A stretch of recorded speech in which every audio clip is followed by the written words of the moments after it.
All right, guys, you know what? Enough dicking around. The fun is just about to begin, folks. We have our second ECW legend of the night. First, we had franchise Shane Douglas. Now we got the real star of the original ECW, New Jack. How you doing, buddy? What's up, man? Just sitting there chilling, halfway drunk at a bar. We got to get all the way drunk, dude. Fuck that halfway shit. Come on, let's go all the way. I'm gonna be towed up. Nice. That's awesome. Listen, man, we're really excited about Saturday. I'm going to be there. I'm going to be excited. You tell me about what you're going to be up to Saturday. What's your plans for Extreme Reunion?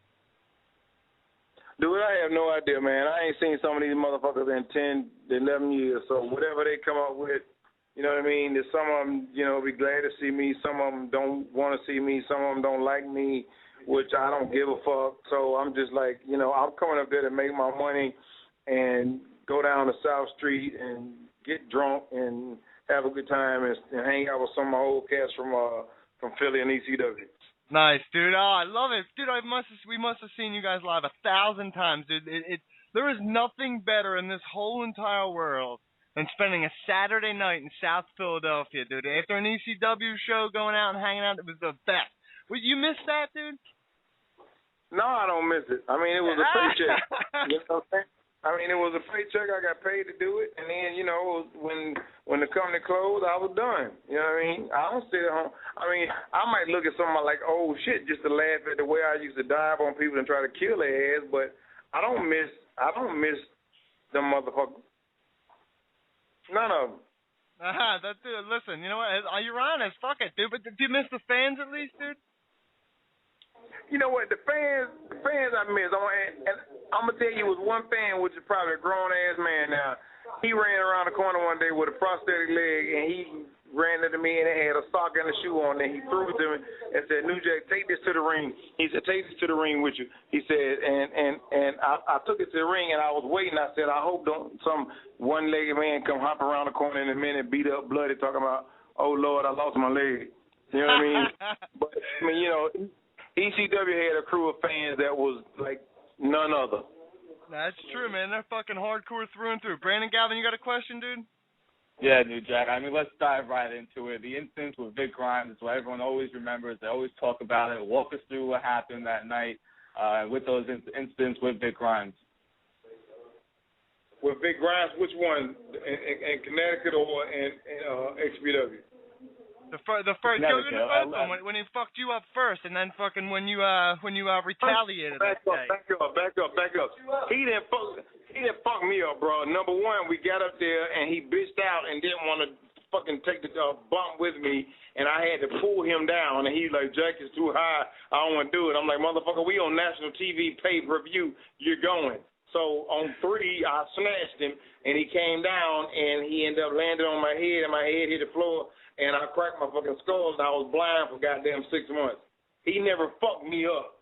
What made me get him back at XPW was when he started taking credit for me getting hurt. You know what I mean? Because, see, this could have been some just straight street shit where I could have just snuck that motherfucker and blasted his ass and be like, I was at home, I got an alibi. But, I was like, okay, I'll keep it business because I know I'm going to see him again. So that's what I did. Now, fucking him up. That being fucked up, I fucked him up when we did that second match, and I took that stun gun and tased his ass about 7 or 8 times, and then threw his motherfucking ass off before they goddamn feet of scalpel. That was fucked up. Yeah, my situation was a mistake, was an accident. That's true. Listen, what do you do about stuff like that? What do you do when a guy is bitching out halfway through a match? You won't listen to what you're fucking saying. What do you do to him? Do you fucking take liberties or do you take advantage? No, you tell him you try to calm him down and tell him to come on. I got you. It's all right. But you know what I'm saying? I got you. Just follow my lead. But you got a lot of motherfuckers that they feel like I don't want to do a job. I don't want to do this. I don't want to do that. And then you have to just take control over the shit and then just whoop their ass. So that's what I did. That's what I've done. All right, New Jack. Take us through the alleged incident with you and Brian Knobbs, because you're my personal hero if you fuck him up. What happened? Brian Knobbs came in the locker room cutting this fucking promo. And he cut this promo, and he was telling everybody how good they were, and how it brought a tear to his eye, and how, you know, y'all want to make a name for yourself and be majorly known like me and my partner, and this is what it's gonna take. But then he started shitting on shitting on some of the other guys. So they were just like, you know, what the fuck? You know what I'm saying?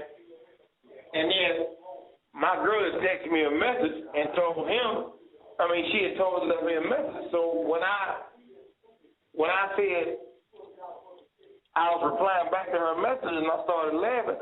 And he looked at me and he said, New Jack, you ain't never wrestled a day in your life. What the fuck you laughing at? And I didn't say nothing. I laid my phone down, I got up, and I knocked that motherfucker ass out.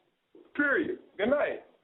Hey, listen, you handle your business. What's the fucking problem? I don't see a problem there at all, man. There used to be something called justice. You handled it. Bro, let me understand something to you. Most of these motherfucking boys in this business and kiss somebody's ass and have somebody butt fuck them or something in this business, and I just don't believe it. You know what I'm saying? I did 3 years in prison, and I didn't get fucked in, so you think I'm going to get fucked in the free world? No. You know what I mean?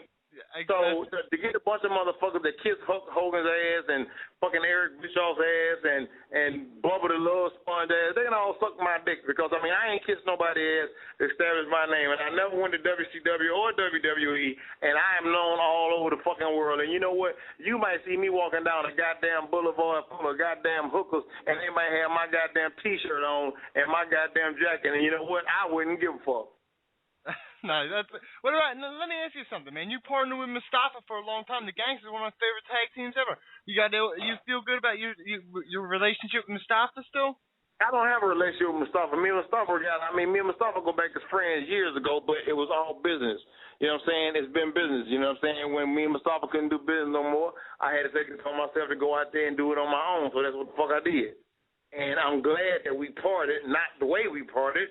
Because, you know, it's just a known fact that black people just can't do goddamn business together. You know what I mean? It's a known fact. Ricky Morton told me, he said, New Jack, I want to ask you a question without you hitting me. I said, what?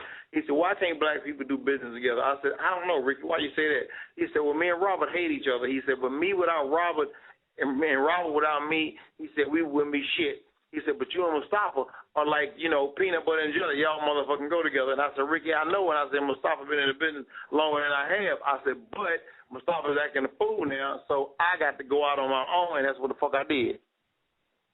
BG? Yeah, New Jack. I never understood why you took flack over this incident, but the incident with Gypsy Joe, that match where you just messed this guy up, I personally loved it. I don't understand why people had a problem with it. So tell us about that story. Fucking people did have a problem with it. If you 60-something years old, you ain't got no business bringing your old ass in the goddamn ring.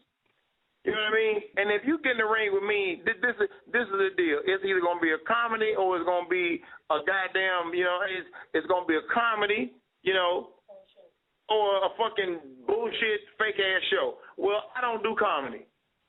So all I could do was beat the fuck out of him. And when he headbutted me in my nose, I beat the shit out of him.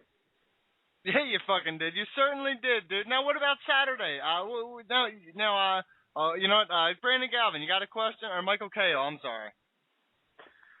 No, I just wanted to know, you know, how come you never?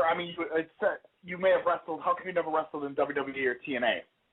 Was that a personal choice, or was it just something never worked out? Because WWE wanted the ownership to the name New Jack, and I probably would have been fired a week after I fucking signed a contract with WWE because they like playing the mind fuck games, which I can't play. And I've always said I've been politically incorrect, so I never went. TNA, if you watch the TV, I worked with TNA twice. You know what I mean? Understand something. I left this business. This business didn't leave me. You know what I'm saying? So you're not looking at me like a Balls Mahoney with no fucking teeth walking around doing shows for $50 a goddamn week or $50 a fucking show. You know what I mean? I demand my own prices. If they don't like them, fuck them. That's true. And listen, people, like you just said, you didn't have to fucking sell yourself out there. You've remained fucking New Jack forever, man. Listen, when it's all said and done, when your fucking wrestling career is all said and done, and you got something to put on your fucking gravestone, what do you write? What do you want people to remember New Jack for, dude? On my gravestone? Yeah. I had fun. Fuck y'all. See you later. Nice. That's awesome. Fucking right, dude. You live the life the right way, man. Now, listen. I know you. There's no. I mean, dude, this is just the way it is. This is the way it is. You know what? I got friends, and I'm sitting around a couple of them right now. I got friends that are closer to me than my goddamn blood relatives. You know what I mean? Because my blood relatives don't mean dick. If they would die, I wouldn't waste the goddamn gas to put in my car to go to their fucking funeral. You know what I'm saying? They don't mean shit. That's the way that goes. You know what I'm saying? Just because I came out the same pussy hole, that ain't my fault. So my family don't mean shit to me. So they can all kiss my ass. I don't owe nobody shit. So when I go on the radio or do an interview or go on the news or go on CNN or Nancy Grace or TNN or TNT or whatever else, I don't give a shit. I say what the fuck I want to say. And if people don't like it, then fuck them. We got a show coming up this Saturday at the National Guard Armory in fucking Philadelphia, and we gonna turn that shit out. And trust me, it might be 11 years later, but bro, I'm in better shape now than I was then because I was snorting cocaine then. I ain't snorting no more. I might smoke every now and then, but I ain't snorting no more. Nice. And listen, man, I'm coming Saturday night, man. I fucking saw you guys many of the times back in the old ECW arena, dude. Am I gonna see the same kind of extreme, or am I gonna see something different, dude? I don't know what you're going to see from them motherfuckers, but what you're going to see from me is what New Jack does. I do what I do best. I beat motherfuckers silly, and I go in the back, and I get dressed, I get my check, and I go to a fucking bar on South Street and have a good time. That's what you're going to see. You're going to see the old, not the old, but the original Extreme ECW crew get back together. Shane Douglas is leading the pack, and we following Shane, and we got his back 100, and we ain't worried about it. So when you see me come out there, expect the unexpected. My fucking head might open up, and a goddamn spaceship might fly out, but trust me, when I come in there, we going to tear that fucking building apart. Oh, it's awesome. Listen, man, that's what we're going to send you out. You can't top fucking spaceship coming out of your fucking head. There's no reason to even fucking try, dude. Holy shit. Listen, yo, New Jack, thank you for coming on the show, brother. We really appreciate it, dude. Hey, I'll tell you like the slave owners said when they freed the slaves. Bye, niggas. Bye. Nice.